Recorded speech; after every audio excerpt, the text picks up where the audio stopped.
The Battle of El Alamein. In the blistering heat of the North African desert, under a sun that scorched the sands and turned metal into fire, two great armies prepared for a confrontation that would change the course of the Second World War. The year was 1942. Across hundreds of miles of barren desert, the Axis forces under Field Marshal Erwin Rommel, the Desert Fox, had pushed relentlessly eastward. Their eyes were set on the Suez Canal, the lifeline of the British Empire, and the oil-rich Middle East beyond it.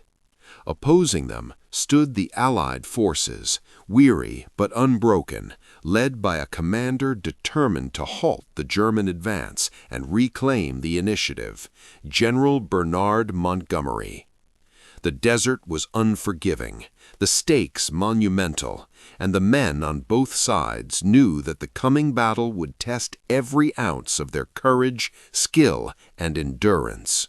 This is the story of the Battle of El Alamein, where strategy, bravery, and determination met in the sands of Egypt, and the tide of war began to turn.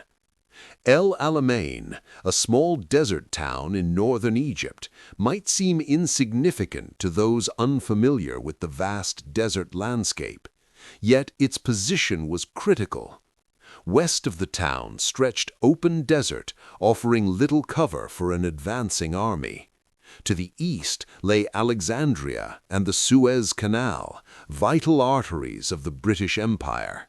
For Rommel, seizing El Alamein meant a direct path to the canal and control over Middle Eastern oil. For Montgomery, holding the line was more than a military necessity. It was a symbol of Allied resilience, a stand against a seemingly unstoppable Axis advance. The battle would not only determine who controlled North Africa, but it would shape the morale, resources, and momentum of both the Axis and the Allies. Whoever triumphed at El Alamein would dictate the fate of the desert and perhaps the war itself. Before El Alamein, the North African campaign had been a relentless push and pull. Rommel's Afrika Korps, swift and daring, had achieved a string of victories across Libya, forcing the Allies to retreat under brutal desert conditions. Supply lines stretched thin, and every advance required careful planning, fuel, and water. The British Eighth Army, battered but resilient, had been forced back time and again. Yet they had not been defeated. Every defensive position, every minefield, every trench was a statement of determination. By mid-1942, both sides were exhausted, aware that the next engagement could decide the future of North Africa. In July 1942, the first clash at El Alamein began. The Allies, using the natural terrain and hastily constructed defenses, managed to halt Rommel's advance. The desert, once a vast open highway for armored warfare, now became a barrier, slowing the Axis juggernaut. While neither side achieved a decisive victory, the first battle was a turning point. It demonstrated that Rommel's forces could be stopped, and it gave the Allies the breathing room they desperately needed. Montgomery used this time to rebuild morale, reorganize his troops, and prepare for the fight that would come in the autumn. Montgomery knew that the second battle had to be different. He spent weeks reinforcing the defensive lines, bringing in tanks, artillery, and fresh troops. Supply lines were strengthened, morale boosted, and plans carefully rehearsed. On the other side, Rommel's forces were overstretched. Fuel shortages, extended supply lines, and exhaustion weighed heavily on his men.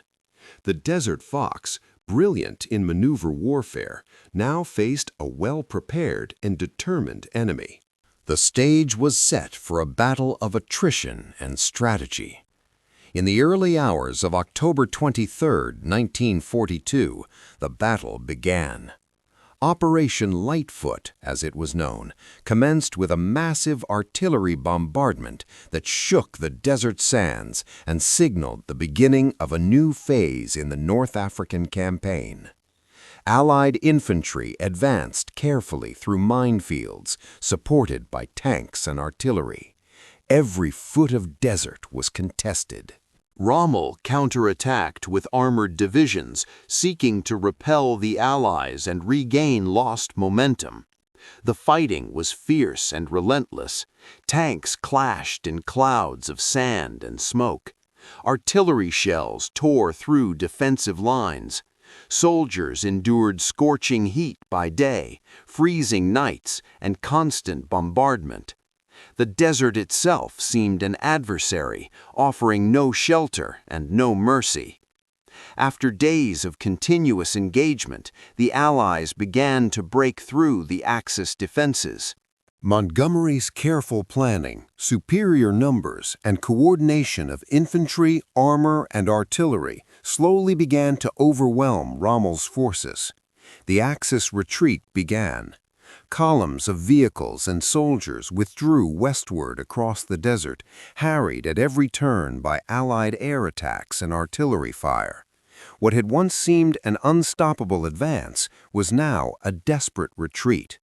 For the first time in North Africa, the Allies had seized the initiative. The desert, once the domain of the Desert Fox, was no longer entirely under his command. The tide of the campaign had begun to shift. Amid the grand strategies and armored maneuvers, individual stories of courage and endurance unfolded. Infantrymen endured sandstorms and relentless heat, often going days without adequate water. Tank crews fought in blistering vehicles with engines overheating under the desert sun. Letters home reveal the fear and hope, the despair and determination of men far from home.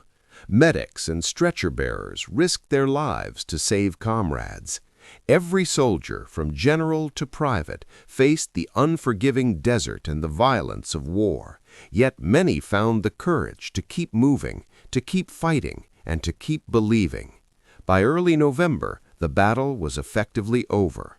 The Axis forces had retreated over 1,000 miles, leaving North Africa firmly in Allied hands. Rommel's aura of invincibility was broken, and the morale of the Allies soared.